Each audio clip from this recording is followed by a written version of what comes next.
আপনি কি জানেন আপনার একটি ভুল বিশ্বাস আপনার সারা জীবনের আমল ধ্বংস করে দিতে পারে?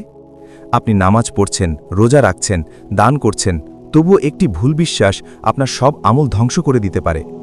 আজ এমন 10টি বিষয় বলবো যেগুলো আমাদের সমাজে খুব স্বাভাবিক মনে হয়, কিন্তু এগুলো মানুষকে ইসলাম থেকেই বের করে দেয়। আজ জানব ঈমান ভঙ্গ হওয়ার 10টি কারণ, ঈমান ভঙ্গ হলে কি হয়, আর ঈমান নষ্ট হয়ে গেলে কি করণীয়। ভিডিওটি শেষ পর্যন্ত দেখুন, কারণ এটি আপনার দুনিয়া ও আখিরাত দুটোই বাঁচাতে পারে। ঈমান ভঙ্গ হলে কি হয়?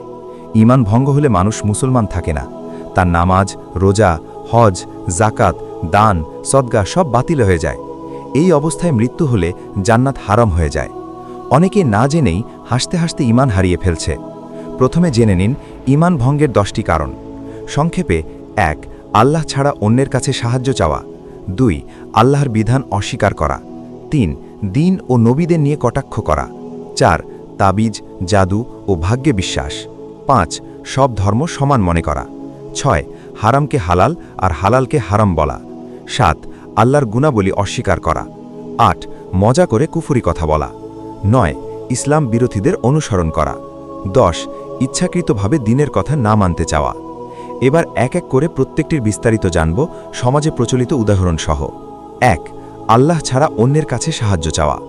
আজ খুব স্বাভাবিক, যেমন মাজারে মানত করা, কবরে চাদর দেওয়া, পীরের পায়ে হাত ধরে দোয়া চাওয়া, সন্তান বা চাকরির জন্য দরগায় বা মাজারে চাওয়া, এসব সরাসরি শিরক। 2. আল্লাহর বিধান অস্বীকার করা, যেমন নামাজ ফরজ না মানা, হিজাবকে বা পর্দা পুরনো ভাবা, সুদ ছাড়া ব্যবসা হয় না বলা, আল্লাহর আইন মানতে না চাওয়া ঈমান ভঙ্গ। 3. দিন নিয়ে হাসি তামাশা করা, যেমন দাড়িওয়ালাকে জঙ্গি বলা, পর্দাশীল মেয়েকে ব্যাকডেটেড বলা, ইসলামিক পোস্টে ট্রোল করা, এগুলো ভয়ঙ্কর কুফরি। 4. তাবিজ, জাদু ও ভাগ্যে বিশ্বাস, তাবিজে ব্যবসা চলবে ভাবা, হাত দেখে ভবিষ্যৎ জানা, নজর কাটাতে লেবু মরিচ ঝোলানো, এসব শয়তানি বিশ্বাস। 5. সব ধর্ম সমান বলা, যেমন সবাই জান্নাতে যাবে বলা, মুসলিম না হলেও মুক্তি আছে বলা, কুরআনের বিরোধী। 6. হারামকে হালাল আর হালালকে হারাম বলা, যেমন প্রেমকে স্বাভাবিক বলা, ব্যভিচারকে লাইফস্টাইল বলা, পর্দাকে স্বাধীনতার বাধা বলা, আল্লাহর হারামকে হালাল বানানো। 7. আল্লাহর ক্ষমতা অস্বীকার করা, যেমন দোয়া কাজ করে না বলা, আল্লাহ দেখেন না বলা, আকীদার বড় সমস্যা। 8. মজা করে কুফরি কথা বলা, যেমন আল্লাহ থাকলে এমন হতো, যেমন আমি নাস্তিক হয়ে যাচ্ছি বলা, মজা হলেও ঈমান যায়। 9. ইসলাম বিরোধীদের অনুসরণ করা। 10.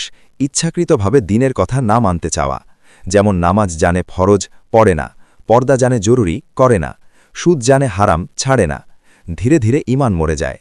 ঈমান নষ্ট হলে করণীয় কি?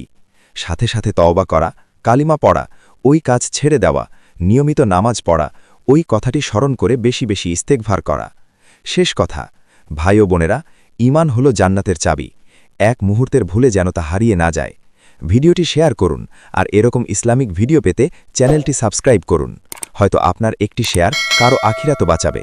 আল্লাহ আমাদের সবাইকে ঈমানের সাথে মৃত্যু দিন। আমিন।